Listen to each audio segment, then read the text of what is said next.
Լսիր ժողովուրդ հայտագիրն է Հայաստան ձայնասփյուռի եթերում։ Սեր, սիրահարվածություն, ճակատագիր, երազներ, ընտանիք, համացանց, երիտասարդներ եւ նմանատիպ այլ նյութերի շուրջ զրուցում են ձեզ հետ Հայկուհի Դանիելյանը եւ Տեր Հուսիկը։ Սիրով ողջունում եմ ձեզ Հայաստան ձայնասփյուռի հարգելի ունկնդիրներ։ Այսօր, ինչպես ամեն երկուշաբթի, եթերում ենք Տեր Հուսիկ Քահանա Սարգսյանի հետ ու այսօր խոսելու ենք ինչի մասին։ Շարունակում ենք մեր ընտանեկան հարցերի շուրջ զրույցները։ Մեր նախորդ հանդիպումներն էլ բավական ծավալուն եւ կարծում եմ հետաքրքրաշարժ քննարկումներ են եղել ընտանիքին վերաբերող զանազան հարցերի շուրջ եւ այսօր մի քիչ մտնելու ենք եկեղեցական արարողակարգի ծեսի մեջ եւ խոսելու ենք Հայկոյի ջան քո առաջարկությամբ, եթե չեմ սխալվում, տեր եւ հնազանդ պատիվների, տիտղոսների, արտահայտությունների մասին, որոնք բավական մեր ռադիոընկերների մոտ սխալ ընկալում կարող է ունեցած լինեն, փորձենք հասկանալ ինչ է նշանակում տերը եւ հնազանդ ասելը։ Վերջի վերջո իրոք կնոջ դերը հնազանդ լինելն է ու տղամարդունը տեր, թե բացատրության կարիք կա։ Գուցե եւ խառնվել են այսօր դերերը որոշակիորեն։ Ուրեմն այսօր երբ պատրաստվում էի այս նյութին ռադիոհաղորդմանը, մտածեցի, որ ամենաճիշտը ձեր սերը երբեք չի անհետանում գրքի այս բաժինը ընթերցելն է ու միգուցե գրքում ամեն հարցին չեք անդրադարձել շատ ծավալուն, այսօր ավելի շատ առիթ կլինի ու հնարավորություն միգուցե հենց այս թեմային փորձել ավելի խորը, այսպես ասած, պատասխաններ տալ։ Փորձենք։ Տեր հնազանդ ասվածը մեր ժողովրդի մեջ այս թեման սկսել է ավելի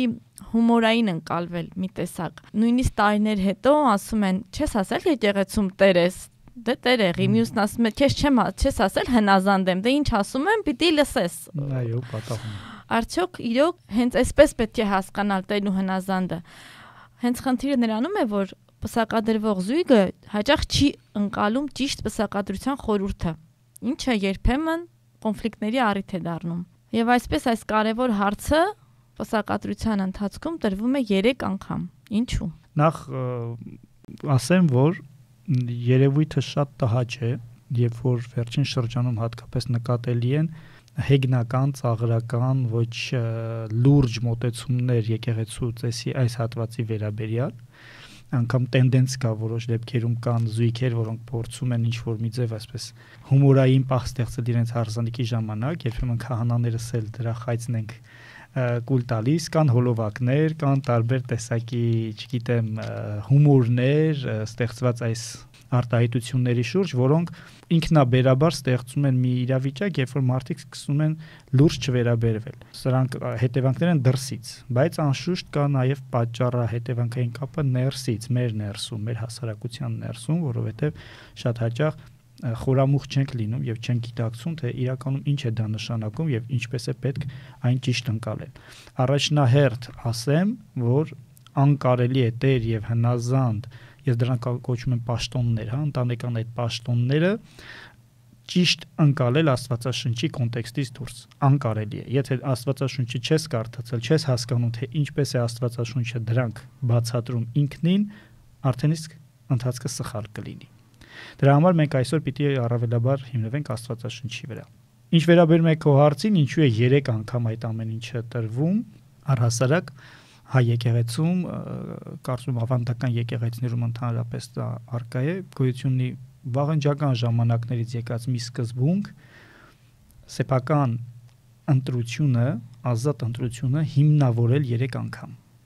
3 անգամյա պատասխանով։ Դուրս գալով պսակադրության սահմաններից հիշեցնեմ, որ օրինակ մկրտության ժամանակ կնքահորը հարցնում են ինչ է ցանկանում երախան, այսինքն մկրտվողը եւ կնքահայրը չմկրտված անձի անունից, որ պատրաստում է մկրտվել, կամ եթե արդեն չափահաս է ինքը մկրտվողը, ասում է, որ ցանկանում եմ հավատք, հույս, սեր եւ մկրտություն։ Եվ այս հարցը տրվում է 3 անգամ եւ պատասխանն էլ 3 անգամ է, որպեսզի հստակ լինի, որ մարդը կամավորաբար է եկել մկրտության կամ իր կնքահոր եւ ծնողների ուրեմն միջոցով է բերվել մկրտության, հասկանալով թե ուր է եկել եւ ինչու։ Նույն կերպ օրինակ շատ հավատացյալներ չգիտեն, հիմնականում կիրակնորյա առավոտները պատարակներից առաջ հոգեորականը կատարում է մեղքի մեղքերի ընդհանրական խոստովանություն, որից առաջ 3 անգամ ուրեմն մեղքերից եւ սատանայից հրաժարվելու այսպեսի փոքրիկ համառոտ մի կարգ է կատարում։ Իդեպ այդ կարգը առկա է նաեւ մկրտության մեջ։ Ուզում եմ ասել, որ այսպեսի ընդունված կարգ է բոլոր տեսակի հիմնավորումները իրականացնել 3 անգամ պնդումով։ Դրա համար եկեղեցում, երբ որ հարսն ու փեսան եկել հասել են խորանի առջև եւ Աստծո առջև պատասխանատվություն պիտի ստանձնեն, քահանան իրենց 3 անգամ հարց է տալիս յուրաքանչյուրին, վստահ լինելով, որ իրենք իրենց ընտրության, իրենց որոշման եւ ուրեմն իրենց ապագա կյանքի հանդեպ ուրեմն 100%-անոց ամրությամբ են այստեղ կանգնած եւ եթե Աստված մի արասի այս 6 հարցերից գոնե մեկ անգամ պատասխանը լինի ոչ, բացասական, հարսանեկան արարողությունը կհամարվի ավարտված, չի անհնար է որ այն շարունակվի։ Իհարկե բարեբախտաբար ասեմ, թե մյուս կողմից էլ դժբախտաբար ասեմ, նման երևույթների, չգիտեմ, երևի միայն ֆիլմերի մեջ են ականատես եղել։ Ուրեմն կուզեմ մեր ռադիոընկերների ուշադրությունը հրավիրել այն կետի վրա, որ շատ հաճախ գուցե գրաբարով, բայց մինչև այս կետին հասնելը այս հարցերը տալը քահանան խրատ է կարդում ամուսնացողների վրա։ Եվ դրանից հետո է հարցում այսքանը հաշվի առնելով խոստանում եք տեր լինել կամ խոստանում եք հնազանդ լինել եւ այդ խրատը փորձեմ այսպես բառացիորեն մեջ բերել։ Լսեք ուրեմն ասում է. Սիրելիներ, հարց եւ փեսա, Աստծո հրամանով մեր եկեղեցու հայրերի կանոնների համաձայն եկել եք ուրեմն պսակադրության, սուրբ պսակի, Աստված թող ձեզ սիրով պայի, խորցելության հասցնի, անթառան պսակի արժանացնի, բայց իմացեք, աշխարհի մեջ միայն պոզիտիվը չէ, ընտանեկան կյանքում կան խնդիրներ, տարբեր տեսակ դժվարություններ, հիվանդություն, աղքատություն, գործերի ձախորդություն եւ այլ տեսակ դժվարություններ եւ դժբախտություններ։ Աստծո համար կարևոր է, որ դուք կյանքի բոլոր պարագաներում միասին լինեք, մենք սրտագին աղոթում ենք դրա համար։ Եվ եթե լինեն խնդիրներ, հաղթահարեք դրանք սիրով եւ միաբանությամբ մինչեւ մահ։ Զգուշացվեց, որից հետո հարց է տրվում, որցյակ իմ փեսա կամ անուն է տրվում։ Խոստանում ես արդյոք կյանքի բոլոր պարագաներում մինչև մահ տեր եւ պաշտպան լինել, ուրեմն միայն չի ասում տեր լինել, բուն տեքստը, չնայած կան հոգեորակներ, ասում են որցյակ իմ տեր ես միայն, բայց մենք ունենք տեքստեր, որոնք ասում են տեր եւ պաշտպան լինել, եւ 3 անգամ հարցը տրվում է, որին ակնկալվում է դրական պատասխան, այսինքն եւ պատասխանատվության ստանձնում, այո տեր հայր տեր եմ կամ այո տեր եմ Աստծո հրամանով, ճիշտ պատասխանը։ Երբ որ փեսայի 3 անգամ պատասխանները դրական են, հարցի ուշադրությունն ենք հրավիրում, ասելով լսեցին ինչ ասեց։ Ինքը քեզ համար տեր է։ Ինքը տեր է իր խոսքին լինելու եւ տերը լինելու քեզ եւ պաշտպան է լինելու տեր եւ պաշտպան։ Եվ հարց ենք տալիս, Սիրելի հարց, խոստանում ես արդյոք կյանքի բոլոր պարագաներում մինչև մահ հնազանդ եւ հավատարիմ լինել այս պարոնին, որ ամուսինդ պիտի լինի եւ հավատարմությամբ սիրել նրան։ Եվ հարցը, եթե համաձայն է հնազանդության ուխտ անել իր ամուսնու հանդեպ, շուտով կհասկանանք դա ինչ է նշանակում։ Եթե համաձայն է, պիտի ասի այո 3 անգամ։ Եթե համաձայն չէ, թող ասի ոչ, որ վաղ մյուսը խնդիրներ չլինեն։ Ուրեմն սա պատասխանատվության ստանձնման լրջագույն պահ եւ անլուրջ մոտենալ դրան ծիծաղելով, խնդալով եւ այլն, ես մի քանի անգամ ուղղակի կտրել եմ արարողությունը անլրջության պատճառով, հրավիրել եմ կարգի մարդկանց եւ շարունակել եմ արարողությունը։ Դա անթույլատրելի է։ Իմիջիայլոց իմ մտքով անցավ, միգուցե այս 3 անգամ հենց հարցին տղային էլ, բայց հարցնելը մի կողմից ավանդական ինչ որ խորի իմաստել ունի, որ ժամանակին շատ այդ որ ծանոթացրել են հենց հարցի փեսայի ցանկությունը չի եղել, փորձել են 3 անգամ հարցնում ենք, հաստատ սա քո որոշումն է։ Եկեղեցու համար ամենակարևորը պսակվողների ազատ կամ արտահայտությունն է։ Դրա համար գոյություն ունեն կանոն չափահասության տարիք պիտի լիներ, ազգակցական կապ պիտի չունենային, արյունակցական կապ չպիտի ունենային, պետք է ազատ ընտրությամբ իրեն գային։ Եղել են ժամանակներ, այո, ցավոք, երբ որ հասարակական ճնշումը եւ վիճակը այնպեսին է եղել, եւ որ հարցի եւ փեսայի ազատ կամքը ոչ մեկ չի էլ հարցրել։ Բայց ամեն դեպքում եկեղեցին իրենց գոնե այդ պահին հրավիրել է ազատ ընտրություն կատարելու, ասելու լավ եք մտածել, արդյոք վստահ եք, եւ եթե պատասխանը ոչ լիներ, ճիշտ է, խայտարակություն կլիներ ընտանիքների համար, բայց անհնար է որ եկեղեցին արարողությունը այլևս շարունակեր։ Ուրիշ հարց, որ որոշակի հին ժամանակներում հատկապես որոշակի ճնշումներ կամ անգիտակից վիճակներ ստիպել են զույգերին այդ կամ արտահայտության պահին արտահայտել համընդհանուր կամ ընդունված, այսպես ասած, կամ արտահայտություն ցուցաբերել, քան այն ինչ որ իրենց ներսում իրենք զգում են, բայց դրանք միայն անհատական մոտեցումներ են։ Ամենակարևորը եկեղեցին եւ այդ բային հոգեվորականը, որ կատարում է արարողությունը, հրավիրում է պսակվողներին հստակ պատասխանատվություն ստանձնելու եւ արտահայտելու իրենց ցանկությունը, եւ որպեսզի դա չլինի այսպես դե մի պահ էր ստացվեց, ասեցի այո, բայց հետո փոշմանեցի, միտքս փոխեցի, 3 անգամ հստակորեն տրվում է հարցը։ Իսկ այսպիսի մի հարց, մենք ֆիլմերում շատ հաճախ տեսնում ենք, որ այսպիսի արտասահմանյան ֆիլմերում եկեղեցական արարողությունների ժամանակ եւ ոչ միայն եկեղեցական հարցնում են, եթե ինչ-որ մեկը գիտի ինչ-որ պատճառ, որ այս զույգը չի կարող միասին լինել, թող ձայն հանի։ Մեր հայկական պսակադրության մեջ կան, ես չեմ հանդիպել, բայց միգուցե կա, ես չգիտեմ։ Շատ լավ հարց է, բառացիորեն դիմացիներին դիմելու հարց չկա, բայց հետաքրքրական է, որ հարսի եւ փեսայի 3 անգամվա դրական պատասխաններից հետո հոգեվորականը այսպիսի մի հարց է ուղղում, վերջի, այսպես ասած, ստուգողական հարցը։ Ձեր այս խոսքին վկա է Աստված, վկա, որ բազմած է այս Սուրբ Սեղանի վրա, վկա են ձեր պահապան հրեշտակները, Սուրբ Խաչը եւ Սուրբ Ավետարանը, քահանայից դասը, քահանաները, հոգեվորականները եւ այս հարցն է, որ ժողովուրդը որ ներկա է։ Մենք բոլորս վկա լինենք ձեր այոյին եւ հարսը եւ փեսան միասնաբար այս պահին պետք է ասեն այո, թող լինեն կամ այո։ Դրական պատասխան։ Եթե ասեն ոչ, կամ ինչ որ մեկը ժողովրդից եթե համարձակվի ոչ, ես դեմ եմ, անշուշտ դա լուրջ պատճառ կարող է լինել արարողությունը չշարունակելու։ Այսինքն մեկ հատ վերջնական հարց էլ տրվում է եւ ասում է, որ սա մենք վկա ենք, դուք չեք կարող դրանից փախնել, 3 անգամ լսել ենք ձեր բերանից եւ դրան վկա է Աստված, վկա են հոգեվորականները, վկա են աշխարհական հրավիրյալները։ Շնորհակալություն, սա չգիտեի։ Դիմանամ ու հուսով եմ մեր ունկնդիրների համար էլ է շատ հետաքրքիր Ասեմ ձեզ, որ երևի թե նրանք, որոնք որ ամուսնացել են Ֆրանսիայում, Ֆրանսիայի հայոց թեմի տարածքից ներս, մեծ մասամբ պետք է որ այս տողերը հասկանալի լինեին, որովհետև շատ հոգեվորականներ այս պահին գրափարը դարձում են աշխարհաբարի եւ շատ դեպքերում անգամ եթե զույգը ֆրանսախոս է, ընթերցում ենք ֆրանսերեն, որովհետև հստակ է եւ գիտակցում ենք մենք եւս, որ չես կարող մարդուն ստիպել ասել այո մի բանի, որը ինքը չի հասկանում, ինչպես պիտի ասի, կամ նախապես հրավիրելով զույգին հանդիպման, իրենց բացատրում են, որ այս բանը մենք մենք այսպիսի հարց ենք տալու եւ եթե դուք պետք է պատասխանեք, ձեր պատասխանը միայն այո չպիտի լինի, եթե ունեք կասկածներ, ունեք խնդիրներ, կամ նախապես կանխեք, կամ այդ օրը իրավունք ունեք անգամ ոչ ասելու։ Ավելի լավ է այդ օրը ուտենք, խմենք, ուրախանանք ու բաժանվենք, քան ասենք հենց մենակ նրա համար, որ ամեն պատրաստություն կայացած էր, հարսանիքը լինի ու երջանիկ ընտանիք չլինի։ Համաձայն եմ քեզ հետ, ես շատ հաճախ եմ զույգերին ասում, ես այդ ոչի պահը անվանում եմ սառը ցնցուղ, այսինքն միշտ իրենց հիշեցնում եմ, որ դուք չեք գալիս այնտեղ միայն այո ասել, դուք ունեք հնարավորություն նաև ոչ ասելու, բայց ինձ թվում է, որ ամուսնացող զույգերի առնվազն 90%-ը երբեք չի էլ մտածում, որ վաղը մյուս օր իրենք պիտի բաժանվեն, խնդիրներ պիտի ունեն այդ օրը, այդ պահին, միջ այդ պահի իրենք մտածում, որ սա իրենց կյանքում անգամ եթե խնդրահարույց հարաբերություններ են, բեկումնային կետ պիտի լինի եւ ամեն բան դեպի լավը պիտի գնա։ Այդ հույսը երբեմն լինում է շատ խաբուսիկ, որովհետեւ հարաբերությունները ճիշտ հողի վրա չեն կառուցված։ Բայց այսպեսի բան մտքովս անցավ, այսինքն ստացվում են ու մարդու տեսակն է, որ լավին ենք մտածում, այն էլ հասանք հարսանիքին ամենակարևոր կետը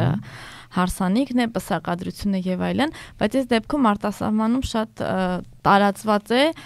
պայմանագիր կնքել չի ամուսնական։ Այդ դեպքում ստացվում է արտասահմանցիներն ավելի պեսիմիստ են, վատատես են, թե ավելի ինչ ձև են նայում, որ իրենք մտածում են, որ շատ հնարավոր է, որ չստացվի, արի հիմիկվանից պայմանավորվենք, եթե բաժանման դեպք ասենք հարց լինի, հետո ինչ ենք անելու։ Լավ հարց էր, մի փոքր գուցե թեմայից կհեռանանք, այո, կա որոշակի, այսպես ասած, գործնականացում այդ հարաբերությունների, որովհետև մարդիկ հասկանում են, որ երբեմն հարաբերությունները կարող են կառուցվել այլ նպատակներով, բայց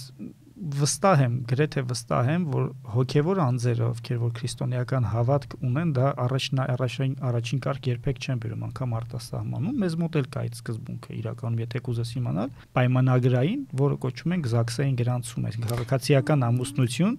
որը ի դեպ, ասեմ քեզ, իր ձևաչափով վերծված է հենց եկեղեցական արարողությունից։ Դու նորից գնում ես, քո առջև դնում եմ հարցեր, պայմաններ, արդյոք խոստանում եք միասին լինել եւ այլ, ընդ որում շեշտվում է մինչեւ մահ արտահայտությունը եւ հարսը եւ փեսան ընդունելով ստորագրում են։ Բայց մեկ տարբերություն կա, մեկ նրբություն կա, որի վրա կուզեմ ուշադրություն դարձնել։ Պայմանագիրը սովորաբար կամ պայմանավորվածությունը միշտ միակողմանի է, այսինքն դու ես եւ քո իրավունքները։ Դու ունես այս իրավունքը, մյուս կողմն ունի այն իրավունքը։ Ցանկացած պայմանագիր ձեր առանձին երկու կողմերի առանձին իրավունքներն են գծում։ Պսակադրությունը, որ ուխտ է, նորից Աստծո հետ պայմանն է ուխտը, պայմանագիրը, երկկողմանի պայմանագիրը, ձեր իրավունքները, միասնական իրավունքներն է եկեղեցին ձեր առջև դնում։ Սա շատ նուրբ, բայց շատ կարևոր կետ է։ Շնորհակալ եմ Տեր-Հուսիկ։ Անցնենք մյուս հարցերին, որն է այս խորհուրդը պսակի։ Մի փոքր կմանրամասնեք, Տեր ու հնազանդ, ինչ է նշանակում վերջապես։ Շատ լավ, սա ամենակարևոր հարցն է։ Շատ լավ արտահայտություն օգտագործեցի, ասելով պսակի խորհուրդը։ Դու կարող ես նկատի ունենալ, որն է պսակի տրամաբանությունը, պսակի ընթացքը, բայց պսակը հենց կոչվում է խորհուրդ։ Միստեղ օտար բառով ասած, հայ եկեղեցին ընդհանրապես ունի 7 խորհուրդներ, որոնց շարքում են մկրտությունը, դրոշմը, հաղորդությունը, նաև պսակը։ Խորհուրդները ուրեմն եկեղեցական ծիսապաշտական արտաքինից արարողակարգեր են, որոնց միջոցով մենք հավատում ենք, որ Աստված ներգործում է ենթակայի, այսինքն քրիստոնեի կյանքում, այսինքն Սուրբ Հոգին կամ Աստված ինքը գալիս եւ որոշակի հարաբերության մեջ է մտնում մարդու հետ։ Պսակի պարագային դա առավել քան ակնհայտ է։ Երկու առանձին մարդիկ, քիչ առաջ ես ասացի, չէ, երկուսի միասնական իրավունք, երկու առանձին մարդիկ, որոնք դեռ առանձին իրավունքներ ունեն, գալիս են եկեղեցի, խոնարհվում են Աստծո առջև, ասելով, որ մենք մեր կյանքը դնում ենք զոհասեղանին, Աստծո ոտքերի տակ, այսպես ասած, ոտքերի առջև, Աստծո առջև, եւ մենք մեր կյանքը կապում ենք իրար։ Ուրեմն Աստված այդ դեպքում երկու տարբեր անհատականություններից, առանձնյակներից պսակի խորհրդով ստեղծում է մեկ միություն,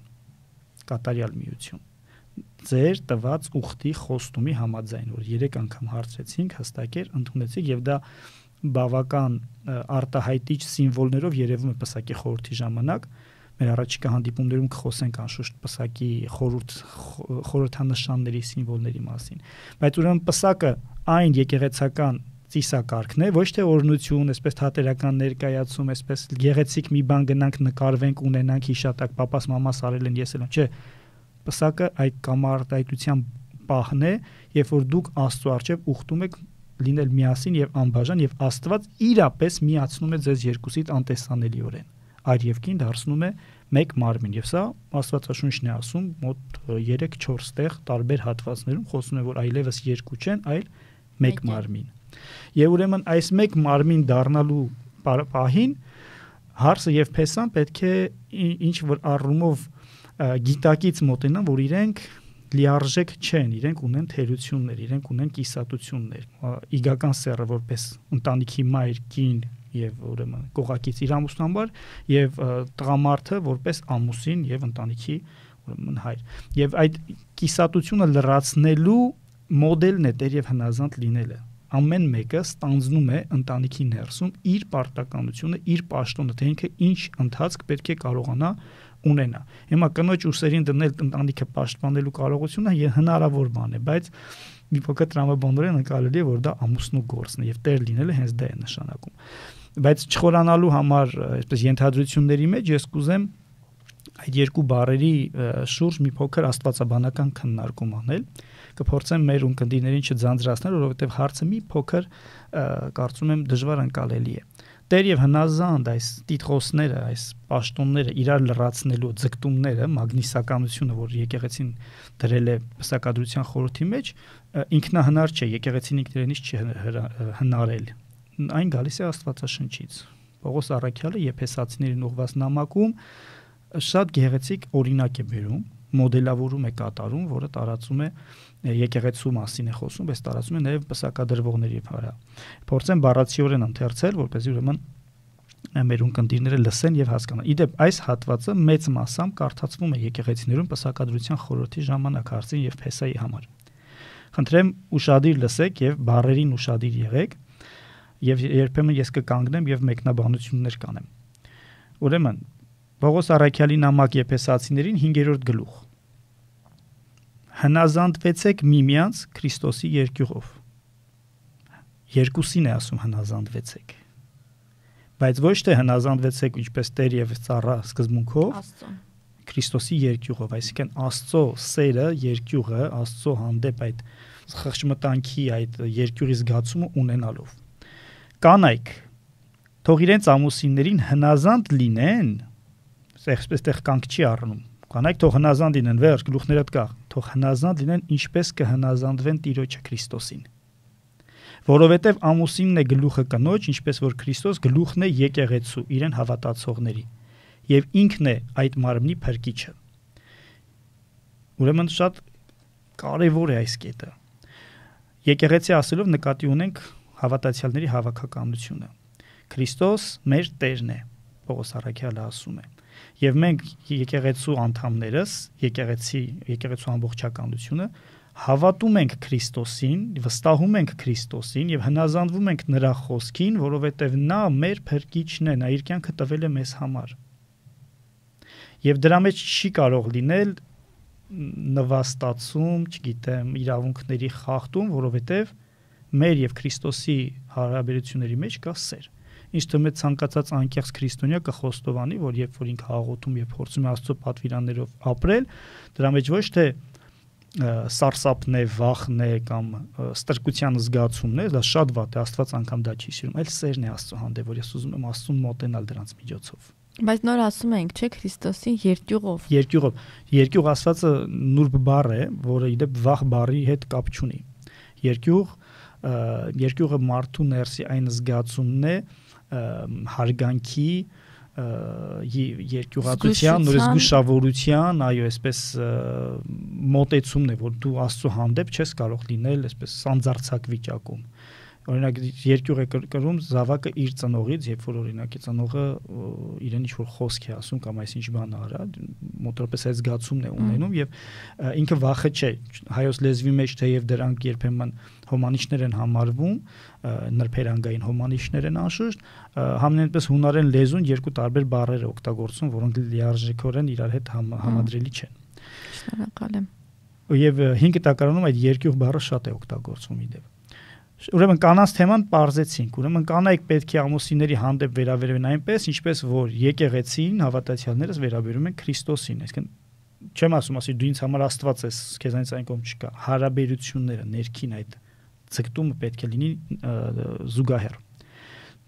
Ինչպես եկեղեցին հնազանդվում է Քրիստոսին, նույնպես եւ կանայք թող հնազանդվեն իրենց ամուսիններին։ Այսինքն մեթոդը, սկզբունքը, ներքին ապրումը այդպեսին պիտի լինի։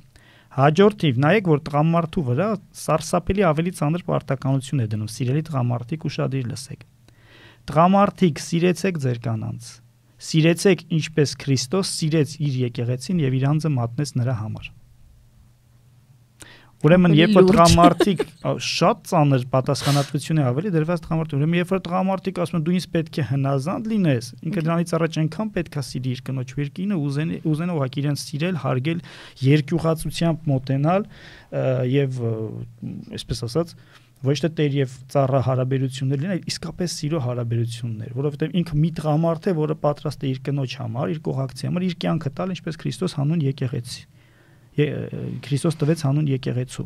Նույն ձևով ասում է, տղամարդիկ պարտավոր են սիրել իրենց կանանց իբրև իրենց մարմինները, ով սիրում է իր կնոջը, ինքն իրեն է սիրում։ Կնոջը չսիրող տղամարդը անինքնասեր է։ Եվ սա ես չեմ ասում, սա Աստվածաշունչն է ասում։ Ով սիրում է կնոջը, ինքը իրեն է սիրում, ասում է։ Որովհետև ոչ ոք երբեք իր անձը չի ատում, այլ սնում է եւ խնամում է այն, ինչպես Քրիստոս եկեղեցին։ Տղամարդիկ, սիրեք, ինչպես Քրիստոս սիրեց եկեղեցին, ձեր կանանց ճիշտ այդպես ասում է Աստվածաշունչը։ Քանզի անդամներ ենք Քրիստոսի մարմնի, նրա մարմնից եւ նրա ոսկորներից։ Դուք էլ նույնպես ամեն մեկը նույնը արեք, որպես յուրաքանչյուր ոք իր կնոջն այնպես սիրի, ինչպես իր անձը, եւ կինը հարգի իր ամուսնուն։ Այդ երկյուղացությունը հարգանք բառով է փոխարինված այստեղ։ Ուրեմն տեսենք, Աստվածաշունչը իդեալական հարաբերությունների օրինակ է բերում։ Քրիստոս եւ եկեղեցին։ Քրիստոս սիրեց եկեղեցին եւ իր անձը տվեց հանուն եկեղեցու եւ չասեց ես Աստված եմ, ես բռնապետ եմ, ես բռնակալ եմ, ես ոնց ասեմ այդպես պիտի լինի, այլ իր գործով ապացուցեց իր սերը մեր հանդեպ։ Իսկ մենք երախտագիտությամբ լցված սիրում ենք մեր Աստծուն, նորից այդ սիրո հարաբերությունները կա եւ երբեք չենք ստրկանում այդ սիրո մեջ, որովհետեւ հարաբերությունների մեջ կա ամենակարևորը կա սերը։ Շատ շնորհակալ եմ։ Հուսով եմ, որ մեր ունկնդիրները լավ կլսեն, ականջներին օղ կանեն, որ մյուս անգամ իրենց կողակցին, երբ որ ասեն ես տերն եմ կամ ես հնազանդ եմ, պիտի հնազանդվեմ, իմանան ճիշտ բացատրությունը։ Սա երկկողմանի ընթացք է, եթե նկատեցիր։ Անպայման։ Առհասարակ մենք շատ ենք յուրաքանչյուր հարաբերություն է երկկողմանի ընթացք, իսկ ընտանիքում առավել եւս։ Սերը միակողմանի չի լինում։ Սերը, ինչպես մեկ անգամ ասենք, էներգիայի պես է, պիտի 10 եւ առնես, անընդհատ պիտի այդ հարաբերությունները լինի եւ չի կարող մի կողմից լինել տեր եւ մյուս կողմից չլինել հնազանդ, պիտի լինի անպայմանորեն։ Չի կարող մի կողմը լինել միայն հնազանդ, մյուս կողմը իրապես բարես իր իմաստով տեր չլինի։ Սրանք պիտի երկուսը միասին համագործակցեն եւ շատ լավ կլինի, որ մեր պսակված մարդիկ այս սկզբունքը հասկանան եւ փոխեն իրենց մտածելակերպի ընթացքը։ Շատ լավ կլինի, որ մեր նորապսակները, որ գնում են Խորանի առաջ եւ այդ խոստումը պիտի տան, հասկանան, թե ինչ լուրջ ու ծանր պատասխանատվություն են վերցնում իրար վրա։ Նախ հնազանդվեցեք երկուսդ իրար Աստծով, ապա ճիշտ սկզբունքով ստանձնեք, ինչ է նշանակում տեր լինել, մինչև մահ կյանքը տալու արժեքով անգամ սիրել դիմացինին եւ ինչ է նշանակում հնազանդ լինել, սիրել այնպես ինչպես այնք հավատացյալները սիրում են եկեղեցուն։ Շատ շնորհակալ եմ մեր Քրիստոսին կներես հակը խոսքը սա եղավ։ Մեր ունկնդիրներին հիշեցնեմ, որ այսօր խոսում ենք տեր ու հնազանդից, իմ կարծիքով շատ հետաքրքիր թեմա։ Լցիր ժողովուրդ հաղորդաշարի շրջանակներում ու փորձեմ հաջորդ հարցս ուղղել։ Տեր Հուսիկ, մեր օրերում շատ ենք խոսում գենդերային հավասարության մասին։ Ու սա մի այլ շատ խորը թեմա է, որին միգուցե մի օր առանձին կանդրադառնանք։ Բայց ինչ է ասում Աստվածաշունչը, արդյոք կինն ու տղամարդը հավասար են։ Այո, Աստվածաշունչը ասում է, որ նրանք հավասար են, բայց մի փոքր պետք է փորձեն պատմական էքսկուրս անել։ Գիտեք, Աստվածաշունչը ունի երկու հիմնական բաժին՝ հին կտակարանը եւ նոր կտակարանը։ Հինը հին է, որովհետեւ Քրիստոսից առաջ էր, իսկ նորը նոր է, որովհետեւ Քրիստոսով ամեն բան նոր է։ Եվ երբ որ ուսումնասիրում ենք հին կտակարանը, որը ավելի հազարավոր տարիների խորք ունի, որովհետեւ Քրիստոսի պատմությունները միայն 2000 տարվա պատմություն է, մյուսը մոտավորապես 3-ից 4000 տարի ձգվածություն ունի մեզանից սկսած, ակնհայտ է, որ հին աշխարհում մինչև Քրիստոս, այո, կինը եւ տղամարդը հավասար չէին։ Կնոջ եւ տղամարդու դերերը հստակորեն զանազանված էին եւ անգամ Քրիստոսի ժամանակներում պիտի ասեմ, որ շատ հստակ էր հրեական միջավայրում, որը մենք ուսումնասիրում ենք Աստվածաշունչը ընթերցելիս, կնոջ դերի ոչնչականությունը պիտի այդ բառը օգտագործեն։ Պատկերացրեք պահպանողական հրեան, երբ որ կանգնում էր աղոթք անելու, աղոթք ուներ այդպիսի, ասում էր Տեր Աստված փառք քեզ, որ ես ուրեմն ստրուկ չեմ, անհավատ չեմ կամ հեթանոս չեմ եւ կին չեմ։ Ահավորա։ Շատ ահավոր էր, կանայք ընդունվում էին հին աշխարհում շատ մշակույթների մեջ, այդ եւ հրեական միջով որպես առարկա, որպես իր, այն կարող է իր գնել, առնել, փչացնել, կոտրել, ինչ կուզի, կանեիր, ցանկացած բայի կարող է իր փոխել եւ այլն։ Միշտ եղել են կարգավորող որոշակի օրենքներ, բայց հիմնականում կնոջ այդ դերը եղել է այդ հասարակության ցածր, ճզմված եւ ոչինչ չասող վիճակում։ Եվ պատկերացրեք նման վիճակում առաջին դարում Քրիստոսի ուսմունքի ազդեցությամբ Պողոս առաքյալը կնոջը շատ կներեք արտահայտությունից համար ցեխից անդունդից բարձրացնում, բերում եւ տղամարդը կողքն է դնում, ասում է հավասարացնում է։ Ասում է հնազանդ եղեք, տեր եղեք իրար, սիրեք իրար, Տիրոջ երկյուղով մեկը մյուսին հավասար եք։ Ավելին Գաղատացիների սողված նամակում Պողոս առաքյալը ասում է, որ չկա տարբերություն Աստծո համար կնոջ եւ տղամարդու միջև։ Բառացիորեն այդպես էլ ասում է։ Արուի եւ եկի միջև խտրություն գոյություն չունի։ որտեղ Աստծո համար բոլորը մեկ են, Աստծո համար բոլորը հավասար են։ Ուրեմն քրիստոնեական վարդապետությունը ոչ միայն կնոջը այդ ստորացված դիրքից բարձրացնում է վերև, այլ բերում եւ տղամարդու դիմաց է դնում, որպես հավասարը հավասարի։ Եվ ուրեմն եկեղեցին միշտ եղել եւ մնում է այս գաղափարախոսության խրախուսողը։ Եվ այս գաղափարախոսության դեմ պայքարող մարդիկ ուղղակիորեն ճիշտ եւ լավ չեն հասկանում եկեղեցու մեկնաբանությունը, դիրքորոշումը եւ պատմական հենքը, կամ հենց մարդիկ, ովքեր եկեղեցուն ներսում են, շատ հաճախ սխալ են մեկնաբանում եւ սխալ են դա թարգմանում։ Ես հիշում եմ, որ մեկ անգամ մի շատ պահպանողական եկեղեցական հավատացյալների խմբի մոտ խոսում էի հենց տնոջ եւ տղամարդու հարաբերությունների մասին, եւ իրենք շատ դժգոհ էին մնացել իմ ելույթից ասելով, որ այս Տեր հայրը Եվրոպայում բանանելով սովորելով Հայաստանում էի խոսում, Եվրոպայից էի գնացել, եվրոպական գաղափարներ է բերում։ Բայց ձեզ հիշեցնեմ, ավարտելու համար այս հավասարության թեման, մեր եկեղեցու հայրերի խոսքը, հիմնականում վերագրում են Գրիգոր Տաթևացուն, 14-րդ դար է Տաթևացին տեսեք, բայց իրենից առաջ էլ է այս միտքը հնչել, ասում է Աստված, երբ որ Ադամից ստեղծում էր կնոջը, նրան չստեղծեց, ասում է, ոտքերից, որպեսզի չլինի տղամարդու ստրուկը, ոտքերի տակ չլինի, նրան չստեղծեց գլխից, որպեսզի չնստի տղամարդու գլխին, այլ ստեղծեց նրա կողից, որպեսզի լինի նրա կողակիցը, հավասարը։ Եվ մեր հայկական մտածողության մեջ այս կողակից բառը շատ գեղեցիկ իմաստ է տալիս հենց այդ ամեն ինչի։ Սակայն կուզեմ ասել չարաշահողներին այս մտքերի, այս կարծիքների, հավասարություն բառը շատ մարդիկ երբեմն ընկալում են որպես նույնականություն։ Տղամարդը եւ կինը երբեք հավասար չեն կարող լինել։ Երբեք, ինչ ուզում ես արա, ոչ հասակով, ոչ տարիքով, ոչ ֆիզիկական ուժով, ոչ հոգեբանորեն, ոչ բնավորությամբ։ Արդեն մեր կեցվածքը, մեր կառուցվածքը, մեր վիճակը գիտական տարբեր տեսանկյուններից հազարավոր տարբերությունների մասին է խոսում։ Ուրեմն, եթե կան տարբերություններ, դա չի կարող լինել հավասարություն։ Բայց տղամարդը եւ կինը Աստծո առջև իրավահավասար են, օրենքի առջև իրավահավասար են եւ ֆեմինիստական, գենդերային, ինչ չգիտեմ, սկզբունքներ բերել մտցնել համարելով, որ Աստվածաշունչը կամ եկեղեցական կարգն ու կանոնը դրանք փորձում են խախտել, դա ընդամենը անհեթեթության ժանրից կարող է լինել։ Ուրեմն շեշտում եմ, Աստծո առջև բոլորը հավասար են, այդ թվում եւ տղամարդը եւ կինը, եկեղեցու համար տղամարդը եւ կինը ունեն լիարժեք իրավունքներ, սակայն տարբեր պարտականություններ։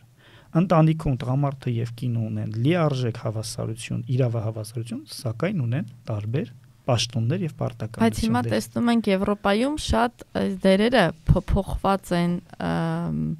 խառնված են, ես կասեի։ Ես ծայրահեղական կարող է հնչել, տեսնում ենք նաեւ որ դերեր գոյություն չունեն ընդհանրապես։ Հա։ Ընտանիքներ կան, որտեղ հայտնի չէ հայրը ով է, մայրը ով է, ծնող 1, ծնող 2, այս սկզբունքով սրանք միջև սարսափ ժանրը։ Ինձ համար սրանք աստվածադիր օրենքի եւ բնության օրենքի դեմ մեղքեր են, խախտումներ են, այսինքն մարդկությունը ինչ որ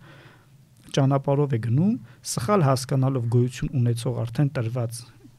օրենքը, կարգը, սահմանվածը, բնականորեն սահմանվածը, փորձում է մարդկությունը ինչ որ երրորդ նորմը, երրորդ կարգավորություն ներս բերել, ինչը որ շատ սարսափելի է։ Ես վերջերս տեսա Հայաստանում ինչ որ նոր, չգիտեմ, փաստաթղթեր էին լրացնում ծնված երեխայի սեռը, ուրեմն գրած էր աղջիկ տղա, թե հələ չի որոշել։ Դե շատ երկրներում կա այդպես, եվրոպական երկրներում եւս կան, ծնողների պարագայում հայր եւ մայր այլևս ուզում են չգրել, ծնող 1, ծնող 2, այսինքն լղոզում է տեղի ունենում պարտականությունների, ընտանեկան պարտականությունների եւ պատասխանատվությունների լղոզում է տեղի ունենում եւ ես հավաստիացնեմ, որ դա շատ ավելի վտանգավոր է, քան ընտանիքում որոշակի սահմաններ ունենալը, ամեն մեկը իր գործի, իր պարտավորության եւ իր ստանձնած ուրեմն տիտղոսի կամ պաշտոնի բերումով։ Ամենաճիշտը այն է, ինչ որ մեզ փոխանցում է եկեղեցին եւ քրիստոնեական հավատքը, միայն դա պետք է ճիշտ հասկանալ եւ ճիշտ կիրառել, ուրիշ տարբերակ չկա։ Այսպիսի մի բան հարցնեմ, չգնանք սարսափ ժանրը խորանալու, որտեվ իրոք սարսափելի է։ Ես միշտ ասում եմ, բայց Աստված մի բան գիտեր, որ ստեղծել է կին ու տղամարդ, դե թող ստեղծեր երկու հատ Ադամ ու մնացածը կամ երկու հատ Եվա ու սեն շարունակվեր աշխարհը ստեղծվեր։ հենց այնպես չի եղել այս ամեն ինչը, որ մենք հիմա ունենք։ Բայց օրինակ Ֆրանսիայում ապրելով մենք շատ նկատում ենք, որ ասենք եվրոպական ընտանիքներում հենց տնային աշխատանքների մեջ բանկա չէ, ասենք տղամարդիկ կարող են կնոջը հավասար լվացք, հարթուկ, երեխաներին պահել, կինն էլ տղամարդուն հավասար գումար աշխատել, մեր մոտ հայերի մոտ սա դեռևս առաջվա նման է, այսպես ասեմ։ Զանազանություն կա ընտրված։ Ասենք դուք ինչպես եք նայում այդ արդյոք այն փաստը, որ տղամարդը սկսում է կնոջ հետ հավասար լվացք անել, օրինակի համար հարթուկ անել, սա չի փոխում ինչ որ այդ դերերի տարբերությունը կամ չգիտեմ։ Ես չեմ կարծում, որ փոխում է։ Ամեն տեսակ աշխատանք էլ թե կնոջ համար կարող է, թե տղամարդու համար, բայց ընտանիքից ընտանիք իրավիճակը կարող է տարբերվել։ Մենք հիմա այսօր ապրում ենք Եվրոպայում, որտեղ չունենք համակեցության այն պայմանները, որոնք օրինակ կարող ենք ունենալ Հայաստանում, չնայած Հայաստանում էլ կարծում եմ փոքր փոխվում է ամեն ինչ, երբ որ շուրջդ կան բարեկամներ, հարազատներ, տատիկները, պապիկները, հարևաններ կան ի վերջո, որոնք ինչ որ ձևով կարող են քո հոգսը, քո գործը, քո աշխատանքը կիսել եւ քեզ օգնական լինել։ Ես ուրիշ մեկը չունեմ, ես ունեմ իմ կնոջը եւ ես եթե գիտեմ, որ իմ կինը այս պահին չի հասցնում ինչ-որ մի գործ անել, մի աշխատանք անել, ավարտել, դրանից իմ տեր լինելու պաշտոնը ես պիտի հենց այդտեղ ցույց տամ, որ ես երբ որ ինքը չի կարողանում իր ընտանեկան հարցերի բերումով ինչ-որ բան հասնել, ես պիտի հասցնեմ, երբ որ ես չեմ կարողանում ինչ-որ մի բան հասնել, ինքը պիտի հասցնի եւ մենք պետք է, ինչպես որ ասի, տեր եւ հնազանդ լինելով լրացնենք մեկս մյուսին։ Բայց նորից եմ ասում, սա իրավաչափություն չէ, ընտանիքից ընտանիք, հասարակությունից հասարակություն, սա կարող է տարբերվել եւ եթե կա մի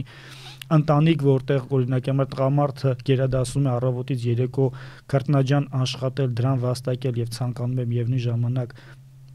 զուգահեռ միասնական որոշման, որ կինն էլ զբաղվի երեխաների դաստիարակությամբ, որտեղ տղամարդը ուղղակի գործնականորեն չի հասցնի, դա չի նշանակում, որ այդ ընտանիքում իրավունքների խախտում կա։ Նորից գալիս ենք այն կետին, որ զույգը դեռևս պիտի իրենք միասին խոսեն, հասկանան, որոշեն եւ տեսնեն որն է իրենց ընտանիքի համար լավագույն տարբերակը։ Հիմա ես բոլոր իրավիճակներում էլ ինձ կարող եմ բռնացնել ընտանեկան կյանքի տարբեր փուլերում, տարբեր պարագաներում մեր ընտանիքում տարբեր ձևեր են դրսևորվել, բայց դրանից ոչ սերն է պակասել, ոչ միայն իրար հանդեպ մենք ունեցել ենք գերակշռության կամ նվաստացման զգացումներ, ոչ էլ ուրիշ բան։ Կա նպատակ, կա աշխատանք եւ ամենակարևորը կա սեր, այդ ուղղությամբ ենք աշխատում։ Իսկ հնարավոր է, որ այստեղ օրինակ նկատել եմ տղամարդիկ տեսնելով, որ կինը չի հասցնում ինչ որ ասենք կենցաղային գործ անել, շատ ավելի մեծ պատրաստակամությամբ է այդ գործը անում, քան թե կաներ Հայաստանում, որովհետև Հայաստանում ինքը համարվում է արդեն տղա, ու ինքը համարվում է տան տղամարդ, ու նույնիսկ եթե ինքը պատրաստ է, բայց իր ծնողների մոտ ինքը իրեն կզգա ոչ, այսպես ասած, գահից չի իջնի, որ օգնի իր կնոջը։ Սա մի ավելորդ թեմա է բացում ես համար, առաջիկային խոսել անպայման, շատ կարևոր։ Հետամուսնական միասին առանձին ապրելու այդ նրբությունների մասին, շատ ուրեմն Իսուր զոքանչներ չեն սիրի մեր այդ զրույցը, բայց պիտի խոսենք, չէ՞։ Անպայման։ Մեր նպատակը ճշմարտություն ջրերես բերելն է։ Ամեն բան էլ կարող է պատճառ լինել, Հայկոյի ջան։ Նորից եմ շեշտում, ամեն ընտանիք, ամեն հասարակություն, ամեն երկիր, ամեն մշակույթ ինքը ունի իր նրբությունները եւ նույն մարդը միջավայրից պայմաններից կախված կարող է նույն գործողությունը ուրիշ ձև իրականացնել, քան մի ուրիշ տեղում, մի ուրիշ միջավայրում կարող են անել։ Դրա համար ամենակարևորը ինչն է, որ ամուսինները իրար սիրեն եւ իրար հետ լավ հասկանան, որ իրենք մշտապես ուխտել են լինել իրար տեր եւ հնազանդ եւ այդ տեր եւ հնազանդը ընկալել այնպես ինչպես Պողոս Առաքյալն է ասում։ Ուրիշ ձև կարգից դուրս կլինի ամեն ինչ։ Շատ շնորհակալ եմ, անպայման այս թեմային կանդրադառնանք։ Ինչպես է այս պահը տերու հնազանդի արվում վերաբերվում, ասենք, ուղղափառ կամ կաթոլիկ եկեղեցում։ Հետաքրքրական է, բայց իմ ունեցած սակավ ուսումնասիրությունները ցույց են տվել, որ այս արտահայտությունները, այս հարցումները չեն հանդիպում այլ եկեղեցիների մոտ։ Ավելին կասեմ, երբ որ ես ունեցել եմ խառնամուսնության դեպքեր եւ կողմերից մեկ օրինակ եղել է ֆրանսուհի եւ իրենց բացատրել են, որ այս բան հարց պիտի տամ, այնտեղ մի բառ է հնչում, որը ֆրանսերենի ընկալման մեջ շատ կոպիտ է հնչում, acceptez-vous être soumise, Սումիսիոն բառը շատ ստրկություն իմաստով է ընկալվում այսօրվա ֆրանսերեն, բայց նաև բացում ես թարգմանությունները Պողոս Առաքյալի թարգմանություն հունարենից հենց սումիսիոն բառն է օգտագործած։ Գուցե եւ ավելի համարժեք թարգմանություն կարելի է անել, ավելի ընկալելի բառ գործածելով, որտեղ բառի իմաստի փոփոխություն է տեղի ունեցել վերջո այսօր, ժամանակին ուրիշ ձև ընկալվել։ Զգում եմ, որ շատ հոժարությամբ չեն ընդունում այդ արտահայտությունը հնչեցնել է եկեղեցում։ Ինչ վերաբերում է իրենց պաշտոնական տեքստերին, մի քանի տարբերակներ կան հնչեցնելու, բայց միևնույնն է տեր եւ հնազանդ արտահայտությունները չէ, որ առաջին պլան են բերվում, թեև Պողոս Առաքյալի նամակը կարդացվում է թե կաթոլիկ եկեղեցում, թե օրթոդոքս եկեղեցում, հիմնականում հարցը հնչում է այս համատեքստում համաձայն ես դու արդյոք այս պարոնին ընդունել որպես ամուսին, համաձայն ես արդյոք այս օրիորդին ընդունել որպես քեզ կին։ Իսկ տեր եւ հնազանդ լինելու այդ պաշտոնները, այդ տիտղոսները չեմ ասի բացառիկ իմ ունեցած ուսումնասիրության սահմաններում շատ ավելի հատուկ է հայ եկեղեցում։ Եվ հետաքրքրական է, երբ որ մեկ անգամ այս հարցի մասին մտածում եմ, դա ճիշտ է թե վատ է, եթե այսօրվա դրությամբ մենք նայենք օրթոդոքս աշխարհի ընտանեկան մոդելին եւ նայենք կաթոլիկ աշխարհի ընտանեկան մոդելին եւ զուգահեռենք հայկական աշխարհի ընտանեկան մոդելի հետ, կտեսնենք, որ ընտանիքները, որոնք մեզ մոտ սրբության այդ ամուր գաղափարը ունեն, գոնե գաղափար որպես ունեն, եւ ավելի կայուն են եւ ամուր են ընտանիքները Փառք Աստծո դեռևս հայկական ավանդական միջավայրում, քան Հայաստանից դուրս կան աշխարհում, ստացվում է, որ այս հարցում եւս հայ եկեղեցին, ինչպես շատերը կարող են մեղադրել, բայց չի ձախողվել։ Նորից այս մոդելի ճիշտ ընկալումը փրկում է ընտանիքի գաղափարը։ Ամփոփելու համար մի էսպիսի հարց, արդյոք դուք կարծում եք, որ այն զույգերը, ովքեր ամուսնացած են եկեղեցում, ավելի ամուր ընտանիքներ են, այսինքն ուզում եմ ասել, եթե խնդիրներ են առաջանում, իսկ խնդիրներ առաջանում են բոլոր ընտանիքներում, արդյոք սա իրենց ինչ-որ մի պահ կանգնեցնում է, արգելակում է։ Գիտակից ընտանիքներում վստահաբար, շեշտում եմ գիտակից ընտանիքներ, հավատքով ընտանիքներ, շատ հաճախ երբ որ պատրաստություն եմ անում պսակադրվող զույգերի եւ բացատրում այս ամենը, ասում եմ նկատեցիք, ինչ ասեցի ես։ Դուք ում առջև ես խոստումը տվեցիք։ Ասում են ձեր, ոչ, ասում դու ես չեմ ասել խոստանում եք ինձ։ Չէ, դուք ոչ ինձ եք խոստացել, ոչ ձեր ծնողներին եք խոստացել, ոչ ներկաներին եք խոստացել։ Իրար մեկ էլ Աստծուն։ Անգամ իրար չեք խոստացել, Աստծո առջև եք խոստացել։ Դուք լսել եք մեկ այդ մյուսից ինչ եք խոստացել Աստծո առջև, եւ կարևորը դա է։ Հիշում ես, ես քեզ ասացի, որ քրիստոնեական ընտանիքը դա երկուսի միությունը չի, դա երեքի միություն է։ Հարսը, փեսան, ամուսինները եւ ամենակարևորը Աստված։ Եթե մարդիկ ունեն այս գիտակցությունը, որ մեր հարաբերությունները, մեր միությունը ստեղծվել է Աստծո կողմից,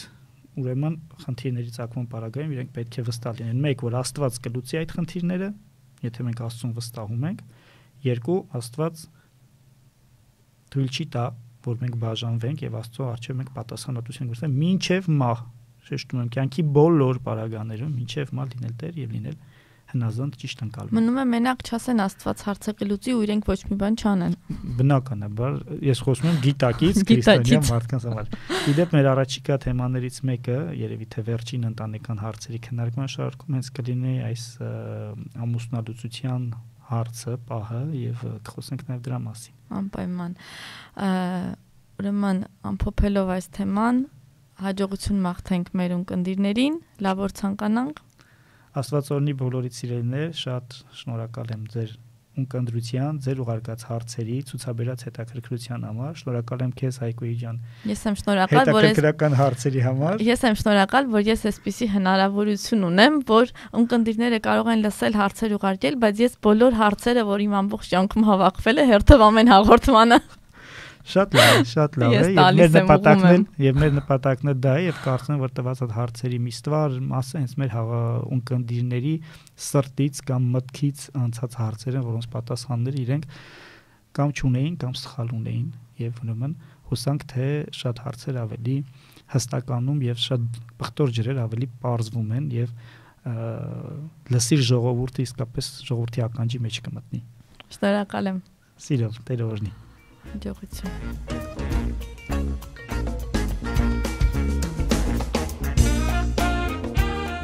Սեր, սիրահարվածություն, ճակատագիր, երազներ, ընտանիք, համացանց, երիտասարդներ եւ նմանատիպ այլ նյութերի շուրջ զրուցում են ձեզ հետ Հայգուհի Դանիելյանը եւ Տեր Հուսիկը։ Միացեք մեզ յուրաքանչյուր երկուշաբթի ժամը 10:15-ին եւ Կիրակի ժամը 13-ին։ Սիրով ձեզ ենք սպասում։ Եթերում է Հայաստան ձայնասփյուռի լսիր ժողովուրդ հայտագիրը։